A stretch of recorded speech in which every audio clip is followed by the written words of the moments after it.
நாமக்கல் மாவட்டம் பரமத்தி வேலூரிலிருந்து உங்கள் கொடிக்கம்பம் ஜோதிடர் எஸ்பி சோமசுந்தரம் பேசுகிறேன். எண்ணுள் கலந்து எண்ணில் நிறைந்து என்னை வழிநடத்தும் திருமுருகன் திருவருளுக்கு கோடான கோடி நன்றிகள். ஆயிரக்கணக்கான ஜோதிட சுருதிகளையும் அதன் சூட்சமங்களையும் எனக்கு கற்றுத்தந்த எனது குருநாதர் சிங்களாந்தபுரம் எஸ் அருணாசையாவின் பொற்பாதங்களை பணிந்து வணங்கி மகிழ்கிறேன். நமது காணொளியை தொடர்ந்து பார்த்து கொண்டிருக்கும் பெரும் ஆதரவு தந்து கொண்டிருக்கும் என் ஜோதிட சொந்தங்களுக்கும் எனது மாணவர்களுக்கும் எனது வாடிக்கையாளர்களுக்கும் கனிவான வணக்கங்களும் வாழ்த்துக்களும் நன்றிகளும். நமது காணொளியை கண்டு என்னை நேரில் சந்தித்த ஜோதிட சொந்தங்களுக்கு நெஞ்சாத நன்றியை குறிப்பிடுகிறேன். குறிப்பாக 12/4/2026 ஞாயிற்றுக்கிழமை அன்று எம்மை சந்தித்த பெங்களூர் மணிகண்டன் அவரின் நண்பருக்கும், பெரம்பலூர் கண்ணையன் ஐயா அவர்களுக்கும், கோவை சுப்பிரமணியம் ஐயா அவர்களுக்கும், காரைக்குடி சுப்புராஜ் அவர்களுக்கும், சென்னை ஜெயக்கொடி அவர்களுக்கும் அவரது சகோதரிக்கும், விழுப்புரம் ராஜகுமார் அவர்களுக்கும், திண்டுக்கல் முருகராஜ் அவர்களுக்கும் எனது நெஞ்சாத நன்றியை கூறிக்கொண்டு நமது பதிவுக்குள் செல்லலாம். நாம் இன்று காண வேண்டிய இன்றைய பதிவு பெரும் பாக்கியவான் யார் என்ற தலைப்பில் ஒரு சிறிய கருத்தை தெளிவாக பேசுவோம். குறிப்பாக ஒரு ஜாதகம் யோகமான ஜாதகம் அல்லது பாக்கியவான் அல்லது அதிர்ஷ்டசாலி, இப்படி ஒரு ஜாதகம் செல்வ செழிப்போடு வாழும் ஜாதகத்தை பார்த்து பொதுவாக சொல்வார்கள். அவனுக்கு கிடப்பா என்று சொல்வது வழக்கம், உலக வழக்கம். இந்த ஒரு பாக்கியவான், யோகவான், செல்வந்தன், கோடீஸ்வரன், அதிர்ஷ்டசாலி என்று பேர் எப்படி வைத்துக்கொள்ளலாம். ஆனால் அதனுடைய மொத்த தாக்கம் சிறந்த வாழ்க்கை வாழ்வதற்கான அமைப்பு. இப்போ ஒரு இந்த பாக்கியத்துக்கோ அல்லது யோகத்துக்கோ அதிர்ஷ்டமாக இருக்கிறதுக்கோ ஒரு சின்ன லாஜிக்கான ஒரு அற்புதமான விதி மனசில் பதிய வச்சுக்கோங்க. பொதுவாக ஒரு ஜாதகத்தில் லக்கணம் பலமாக இருக்கணும், லக்கணாதிபதி பலமாக இருக்கணும். இது அடிக்கடி சொல்லக்கூடிய விதி தான். அதை இன்னும் கொஞ்சம் ஆழமாகவும் தெளிவாகவும் தெரிஞ்சுக்கிட்டோமா, ஒரு ஜாதகத்தில் லக்னாதிபதி ஆட்சியாக இருக்க வேண்டும், உச்சமாக இருக்க வேண்டும், கேந்திரத்தில் இருக்க வேண்டும், திரிகோணத்தில் இருக்க வேண்டும், திக்பலம் பெற்றிருக்கலாம், அம்சத்தில் ஆட்சி பெற்றிருக்கணும் அல்லது உச்சம் பெற்றிருக்கலாம். இப்படிலாம் அமைந்துட்டால் அது ஒரு யோகம் பெறக்கூடிய தகுதி பெற்ற ஜாதகம், யோகத்தை அணிவிக்க தகுதி பெற்ற ஜாதகம். இது ஒருபடி. இன்னும் கொஞ்சம் அதிகமாக வச்சுங்களேன், அந்த லக்னாதிபதி பலம் பெற்ற லக்னாதிபதி ஏதாவது ஒரு யோகத்தில் அமைந்திருக்க வேண்டும், ஏதாவது ஒரு யோகத்தில் அமைந்திருக்கணும். சுருக்கம் சொல்லப்போனால் பஞ்சமகா புருஷருக்கு பார்த்தீங்களா, அதில் ஒரு யோகத்தில் கிடச்சிட்டா மிக சிறப்பு. இந்த பஞ்சமகா யோகங்கிறது இப்போ புருஷ யோகம் தெய்வம் தெரிஞ்ச விஷயம்தான். அதில் ஏதாவது ஒரு யோகம் அமைஞ்சாலும் ஜெயிச்சிடலாம். இப்படி லக்னாதிபதி பலம் பெற்று லக்கணம் பலம் பெற்று ஒரு யோகத்தில் சிக்கிட்டா அந்த ஜாதகம் யோக ஜாதகம். அதுக்கப்புறம் மற்றெல்லாம் பார்க்கணும். சரி, பாக்கியம் சொல்ல மாட்டீங்களா, ஒரு ஜாதத்தில் அவன் பாக்கியவான் அப்படின்னு சொல்லணும்னா 9ஆம் இடம் பலமாக இருக்கணும், 9ஆம் இடம் பலமாக இருக்க வேண்டும், 9ஆம் அதிபதி பலமாக இருக்க வேண்டும். ரெண்டு மெயினாக பார்க்கணும். அடுத்தபடியாக லக்னத்துக்கு 9ஆம் அதிபதி 9ஆம் இடம் பலமாக இருக்க வேண்டும், 9ஆம் அதிபதி பலமாக இருக்க வேண்டும், 9ஆம் இடத்தை பார்க்கும் கிரகம் பலமாக இருக்க வேண்டும். இந்த மூணும். அடுத்தபடியாக ராசிக்கு 9ஆம் அதிபதி பலமாக இருக்க வேண்டும், 9ஆம் இடம் பலமாக இருக்க வேண்டும், 9ஆம் அதிபதி 9ஆம் இடத்தை பலமான பார்க்க வேண்டும். ரெண்டாச்சுங்களா. மூணாவது பாருங்கள், காலப்புஸ் லக்கணத்துக்கு பாக்கியாதின்னு சொல்லக்கூடிய குரு பகவான் ஒரு ஜாதகம் நல்லா இருக்கணும். அவர் பார்த்தீங்களா காலப்புஸ் லக்கணத்துக்கு 9ஆம் இடத்தில் இருக்கலாம், 9ஆம் இடத்தை பார்க்கலாம். 2 முக்கியம். அதாவது பலம் பெற்றுக்கணும். குரு பகவான் காலபுருஷ லக்னத்துக்கு பாக்கியாதிபதி. அவர் எக்காந்தோடு கெடாமல் இருக்கணும். அதாவது நீச்சம் மறையாமல் அஸ்தம் அடையாமல் வக்கரம்பராமல் இருந்தால் இன்னும் சிறப்பு. அதில் மெயினாக அந்த காலபுருஷ லக்னத்துக்கு 9ஆம் இடத்தை பார்ப்பது, 9ஆம் இடத்தில் இருப்பது, லக்ன பாக்கியாதிபதிக்கும் ராசி பாக்கியாதிபதிக்கும் இந்த காலபுருஷ பாக்கியாதிபதிக்கும் தொடர்பு இருக்கணும். இப்படி அமைஞ்சிட்டால் அந்த ஜாதகர் மிகச்சிறந்த பாக்கியவான். அதில் மாற்று கருத்து இல்லை. இந்த கருத்தை மனசில் ஆழமாக பதிய வைத்து கொள்ளணும். சரி, அடிக்கடி சொல்கிற வாசகம் கேட்டிங்களா, என்னுடைய அனுபவங்களை பகிர்ந்து கொள்வதற்குத்தான் இந்த வலைதளத்தை பயன்படுத்துகிறேன் என்பது என்னுடைய வாக்குமூலம். இப்போ ஒரு ஸ்க்ரீனில் பாருங்கள் ஜாதகத்தை. இது ஒரு ஆண் ஜாதகம். 3/5/1948, 4:33 AM. பிறந்த இடம் நாமக்கல் மாவட்டமே. இது ஒரு ஆண் ஜாதகம். லக்னம் மீன லக்னம். லக்னத்துக்கு 2ஆம் இடத்தில் மேஷத்தில் சூரியன், புதன், ராகு. லக்னத்துக்கு 4ஆம் இடம் மிதுனத்தில் சுக்கிரன். லக்னத்துக்கு 5ஆம் இடத்தில் சனி பகவான். லக்னத்துக்கு 6ஆம் இடத்தில் செவ்வாய். லக்னத்துக்கு 8ஆம் இடத்தில் கேது. லக்னத்துக்கு 10இல் குரு பகவான் தனுசில். லக்னத்துக்கு 12 சந்திரன். இந்த ஜாதகர் என்னிடம் பலன் பார்க்க தொடங்கி 30 ஆண்டுகள் ஆகிவிட்டது. எத்தனை ஆண்டுகள்? 30 ஆண்டுகள் ஆகிவிட்டது. 96 என்கிட்ட அறிமுகமாகிறாரு. இன்று வரை பார்த்துட்ருக்கார். நல்லா இருக்கிறார், ஒன்றும் தப்பு இல்லை. ஆரோக்கியமாக இருக்கிறாரு. சிறு வைத்தியர் படித்து நல்லா இருக்கார், தப்பு இல்லை. இவருக்கு அப்போவே சொன்னோம், ஐயா உங்களுக்கு 80 வருடம் ஆயுள குற்றமில்லைன்னு. இவருக்கு 50லேயும் சொன்னோம். 48-47 வயசு சொன்ன வாசகம், ஐயா 35 வயசுக்கு உங்களுக்கு அலுப்பு இல்லை அப்படின்னு சொன்னோம். 30 வருஷம் கடந்துட்டார். சரி, இவருக்கு அடின்னு சொன்ன அனைத்து விஷயங்களும் இன்றும் நடந்துக்கிட்டு இருக்குது. என்னிடம் பார்த்தீங்கன்னா சில பேர் பார்த்தீங்கன்னா ஐயா என்னுடைய ஜாதகத்தை போடுங்க, வீடியோவில் போடுங்க என்று நிறைய பேர் கேட்குறாங்க. அப்படிலாம் போடுறது சரியாக வராது. ஏன்னு கேட்டிங்கன்னா, என்னுடைய அனுபவத்தில் அடியேன் ஒரு ஜாதகருக்கு பலன் சொல்லி அது நடந்து விட்டால் மட்டும்தான் வீடியோ போடணும். நடக்காத ஜாதத்தையோ ஏதாவது ஒரு சின்ன விஷயத்தை வச்சுட்டு போட்டு சரியாக வராது. அதனால் ஜாமன் பல வருட அனுபவங்கள், பல சம்பவங்கள் நடந்திருக்குது. பல சம்பவங்கள் ஜோதிடத்தில் சம்பவங்கள் சொல்லணும். ஜோசி என்பது சம்பவங்கள் சொல்லணும். உன் வாழ்க்கையில் நடக்கும் அப்படின்னு சம்பவத்தை சொல்லி அந்த சம்பவம் நடந்தால் அவங்க ஜோதிடத்தை மறுக்க மாட்டாங்க, ஜோதிடர் மறக்க மாட்டாங்க. சரி, இவர் பார்த்தீங்கன்னா சொல்லிட்டோம், இல்லை சொன்னோம், தேதி சொன்னோம், நேரம் சொன்னோம், ராசி கட்ட சொன்னோம், நவாம்சம் அப்படி பார்த்துங்க. கும்ப லக்கணம், மேசத்தில் செவ்வாய் கேது, நவாம்சத்தில் ரிஷபத்தில் குரு பகவான், கன்னியில் சூரியன், துலாத்தில் ராகு, விருச்சிகத்தில் புதன் சுக்கரன், தனுசில் சந்திரன், மகரத்தில் சனி பகவான். இது அவருடைய நவம்ச கட்டம். பிறக்கும்போது ராகேஷ் 15 வருஷம் 6 மாதம் 4 நாள் பிறந்திருக்காரு. இப்போ சுக்கரஸில் சூரிய பற்றி தொடங்கியிருக்கு, நெருங்கியாச்சு. சூரிய பற்றி தொடங்கியாச்சு. இவர் நம்மகிட்ட பார்க்கும்போது சனி திசையில் ராகு பற்றியில் 2 ஜாதகம் பார்க்க தொடங்குறாரு. கிட்டத்தட்ட 47 வருஷம் 11 மாதம் 29 நாள் 48க்கு தொடங்கும்போது பார்க்குறாரு. இன்னும் 78 ஆச்சு. இப்போ வருஷம் ஆச்சு. இவர் பார்த்தீங்கன்னா இவர் பாக்கியவான். இவர் சாதாரண வீட்டில் பிறந்தவர். இன்றைக்கி பல கோடிக்கு அதிபதி. குறிப்பாக நிலங்கள் பல பக்கம் இருக்கிறது. இவருக்கு சொன்னோம், உங்கள் ஜாதகத்தில் இந்த திசையில் 15 கரை மணி சொன்னோம், 15 கரைங்கள் பண்ணுன்னு சொன்னோம், பண்ணார். 5 கட்டணம் கட்டணும்னு சொன்னால் கட்டினார்.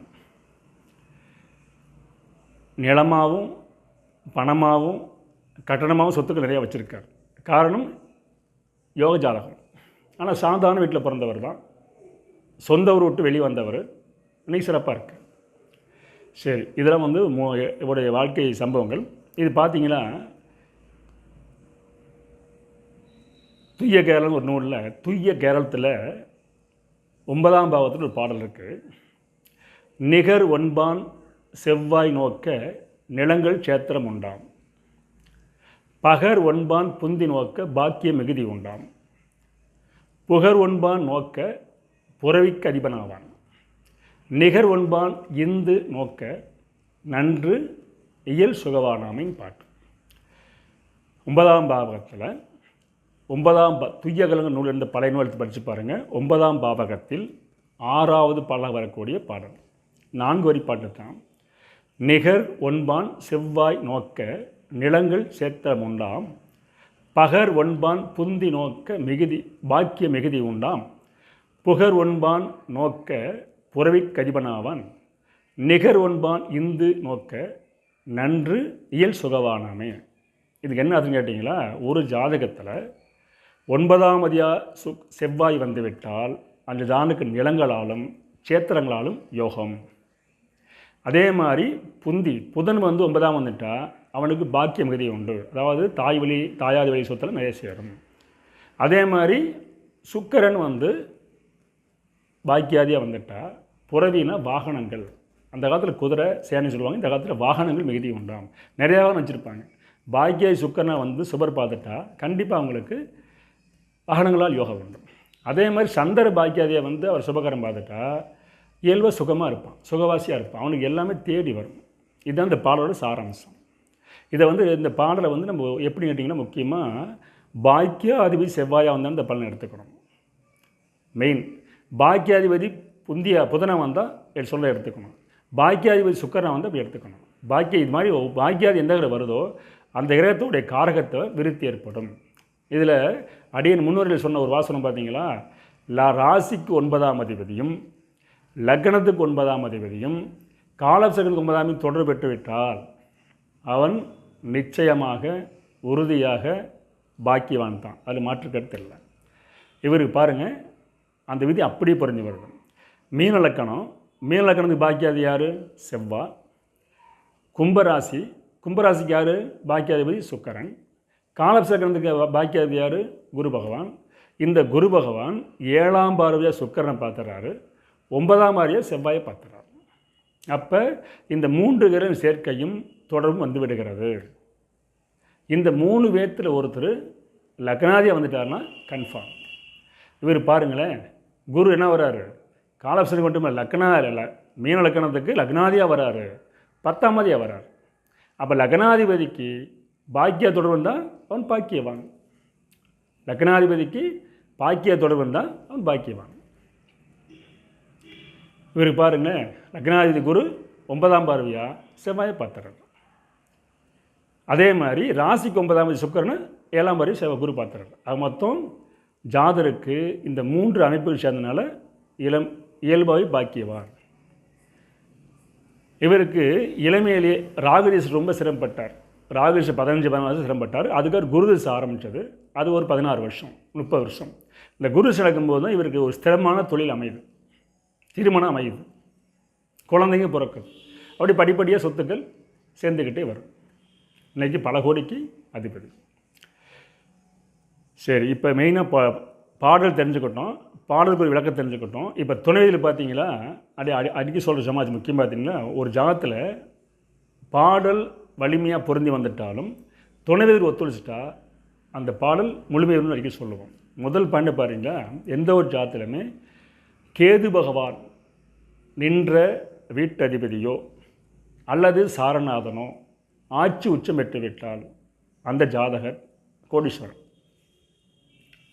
இவருக்கு பாருங்கள், குரு 8ல் மறைஞ்சிட்டா, கேது 8ல் மறைஞ்சிட்டாலும் அவர் நிற்கிறது விசாக 1 நிற்கிறார். விசாகத்துக்கு அதிபதி யார்? குரு பகவான், அவர் ஆட்சி பெற்றிருக்கார். அதே மாதிரி குரு கேதுவின் தொடர்பு பெற்றாலும் கேது குருவின் தொடர்பு பெற்றாலும் அவள் இருவரும் லக்னத்துக்கோ ராசிக்கோ மறையாமல் இருந்து விட்டால் அவரும் கோடீஸ்வரன். நான் அடிக்கடி சொல்லுவேன், இந்த குறுகு சேர்க்கை பார்வைக்கு ஒரு சொல்லுவோம், லக்னத்துக்கு பாக்கியத்தில் குரு பகவான் இருந்து அவரை கேது பார்த்து விட்டாலும் அல்லது ராசிக்கு திரிகோணத்தில் கேது இருந்து அவர் குருதொடர்பு ஏற்பட்டாலும் அந்த ஜாதகர் கோடீஸ்வரன். இவருக்கு அந்த விதி அருமையாக பிறந்து பாருங்கள்.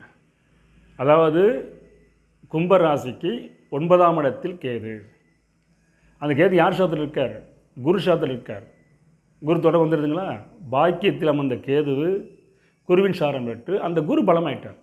அப்போ ஜாதருக்கு செல்வந்தனா மிகுந்த செல்வத்துக்கு ஒரு முக்கியமான ஒரு அடிப்படை துணை. அதே மாதிரி ராசிக்கு லக்னத்துக்கு 9ஆம் அதிபதி செவ்வாய், அவரில் வந்து 6ல் மறைஞ்சிட்டார். 6ல் மறைவு என்னன்னு கேட்டிங்கன்னா, இவருக்கு வந்து ஒரு ஜாதத்தில் பாக்கியாதிபதி 6 இடத்துல மறைஞ்சிட்டார்னா அவங்க உள்ளூர்லேருந்து ஜெயிக்க முடியாது. இது எங்களுடைய வகுப்பில் அடிக்கடி சொல்லக்கூடிய அற்புதமான வாசகம். எந்த ஒரு ஜாதத்திலும் பாக்கியாதிபதி மறைந்து விட்டால் அவர் உள்ளூரில் வசிக்கலாம், வளர முடியாது. வெளியே சென்றால் வெளிச்சத்துக்கு வரலாம். இவர் சொந்த ஊர் விட்டு வெளியே வந்தார், இன்றைக்கி பெரிய இடத்துக்கு வந்துட்டார். 2ஆச்சுங்களா. 3வது பார்த்தீங்கன்னா மெயினாக வந்து எந்த ஒரு ஜாதத்திலுமே லக்னாதிபதியும் 10ஆம் அதிபதியும் ஒருவராக வந்து அவர் ஆட்சி உச்சம் பெற்றாலும் கேந்திரம் பெற்றாலும் அது யோக ஜாதகமே. லக்னாதிபதி 10ஆம் இந்த விதி நல்லா புரிஞ்சுங்க. லக்னாதிபதியும் 10ஆம் அதிபதி ஒருத்தராக வந்து அவர் ஆட்சியாகவோ உச்சமாக இருந்து கேந்திர கோணத்தில் இருந்து விட்டால் அது ஒரு யோக ஜாதகமே. தன்னுடைய உழைப்பாலும் கடின உழைப்பாலும் சுய முயற்சியாலும் ஒழுக்கத்தாலும் நல்ல பழக்க வழக்கத்தாலும் தன்னுடைய தகுதி கூட்டிக் கொண்டே வந்து வாழ்க்கையில் பெரிய இடத்தை தொட்டுருவார்கள். இவர் அதை சேர்ந்தவர் தான். ஒழுக்கச்சீலன், கடின உழைப்பாளி, நேரம் தவறாமை கடைபிடிப்பவர், நாணயத்தை மதிப்பவர், மற்றவங்களுடைய கருத்துக்கு முக்கியத்துவம் கொடுப்பவர். இத்தனை கருத்தும் இவருக்கு உண்டு. அடியன் வரும்போதெல்லாம் ஒவ்வொரு கருத்தாக பேசி பேசி அவருடைய வளர்ச்சிக்கு ஒரு வலுவான அமைப்பை ஸ்தலம் போட்டு கொடுத்ததுக்கு இறைவனை கருணை காரணம். அடுத்தபடி பார்த்தீங்களா, இவருக்கு இந்த 2 நல்லா கூர்ந்து கவனிச்சிங்கன்னா 2 பரிவர்த்தனை வகை இருக்குது இவருக்கு. அந்த 2மே அவயோக பரிவர்த்தனை. உதாரணத்துக்கு மீன லக்கணமாக 2 கோடி செவ்வாய் 6க்கு போயிட்டார், 6ஆம் அதிபதி 2க்கு வந்துட்டார். இந்த 2-6 பரிவர்த்தனை ஆகிறதுங்கிறது சிறப்பு குறைவு தான். ஆனால் இந்த 2 திசையுமே ஒரு லைஃப்பில் வரல. நல்லா கவனிங்க. ஒரு ஜாதகத்தில் அவயோகம் இருந்தாலும் அவயோக பரிவர்த்தனை இருந்தாலும் அந்த திசை நடைமுறைக்கு வரவில்லை என்றால் அதை பெருசாக எடுத்துக்கொள்ளவே கூடாது. அந்த யோகத்தை சொல்லி குழப்பக்கூடாது. இப்போ இவர் பிறக்கும்போது ராகு திசை செவ்வாய் திசை முடிஞ்ச ராகு திசை லைஃப்பில் வரவே வராது. செவ்வாய் திசை வரவே வராது. சூரிய திசையும் வராது. அப்போ இவருக்கு இந்த பரிவர்த்தனையால் ஒன்று வச்சிடலாம். அடுத்தபடியாக பார்த்தீங்கன்னா சந்திர திசை, சந்திரனும் சனி பரிவர்த்தனை. இப்போ சந்திர திசை இவருக்கு வராது. ஆனால் சனி திசை வந்துச்சு. சனி திசை வரும்போது தன்னுடைய முதல் குழந்தையால் மன வருத்தப்பட்டார், கவலைப்பட்டார், இன்னும் துன்பப்பட்டு கொண்டிருக்கிறார். முதல் குழந்தை பெண் குழந்தையாக பிறந்தது. அந்த குழந்தை ஆயுளோடு இருக்கிறது, திருமணம் முடிந்து விட்டது, அவங்களுக்கு 2 குழந்தை இருக்குது. இருந்தாலும் அந்த முதல் குழந்தையால் கொஞ்சம் துன்பப்பட்டார். மற்றபடி ஆனால் அந்த முதல் குழந்தைக்கு இவருடைய முயற்சியால் இவருடைய சொத்தை நிறைய கொடுத்து சொந்தமாக இடம் வாங்கி வீட்டை கட்டி கொடுத்து குழந்தை பேரம்பேத்தையும் படிக்க வச்சு சிறப்பாக வச்சுருக்காரு. அது குறையில்லை. ஆனால் அந்த முதல் குழந்தையால் இவர் கொஞ்சம் மன கஷ்டப்பட்டார். அது ஒன்று தான் அந்த சனி திசை வரும்போது. மற்றபடி ஒன்றும் பிரச்சனை இல்லை. ஆக மொத்தம் ஒன்று பாருங்கள், 9ஆம் தேதி வரக்கூடிய கிரகம் 9ஆம் இடத்தை பார்த்துறார். நல்லா பாருங்கள், லக்னத்துக்கு 9ஆம் இடம் கிரகம் 9ஆம் இடத்தை பார்த்துறார். அந்த 9ஆம் தேதி குரு பார்த்துறார். ஆனால் ஜாதகருக்கு 9ஆம் மறைஞ்சதுனால தீயப்பன்னு எடுத்துக்க வேண்டாம். அது என்ன காரணம் கேட்டால் குருவோடைய தொடர் வந்துருச்சு. அப்போ நல்லா புரிஞ்சுங்க, ஒரு கிரகம் லக்னத்துக்கு மறைந்தாலும் லக்னாதிக்கு மறைவு என்றால் முழு மறைவுன்னு அடிக்கடி சொல்லுவோம். அப்போ இந்த லக்னத்துக்கு செவ்வாய் மறைஞ்சாலும் லக்னாதிபதிக்கு மறையலை. அப்போ இந்த செவ்வாய் வந்து பலம் பெற்றார். பாக்கியத்துக்கு 10ல் திக்பலம் பெற்று அந்த ஸ்தானத்து திக்பலம் பெற்று குருவை பார்வை பெற்றார். அப்போ வந்து யாருக்கு ஒரே ஒரு இதில் பார்த்தீங்களா, புதன் திசையில் 15 கரை மற்றார். எத்தனை கரையும் 15 கரை மற்றார் புதன் திசையில் மட்டும். நல்ல அருமையான யோக ஜாதகம். அது ஒரு ஜாதகத்தில் வந்து கிரகங்கள் பலமாக இருந்து திசாபதி நடைமுறைக்கு வந்து விட்டால், சுருதிகள் படி கிரகம் அமைந்து திசாபதி நடைமுறைக்கு வந்து விட்டால் அந்த ஜாதகர் சுருதி என்ன சொல்லிக்கிறதோ அதை அவர் அனுபவித்தே தீர்வு என்பதற்கு இது ஒரு உதாரண ஜாதகம். அடிக்கடி சொல்வதோடு ஆதார சுருதியோடு உதாரண ஜாதகத்தை உங்களுக்கு தொடர்ந்து வழங்குவதில் மிகுந்த மகிழ்ச்சி என்று கூறி மீண்டும் அடுத்தவை சந்திப்போம். நன்றி, வணக்கம், வாழ்க வளமுடன்.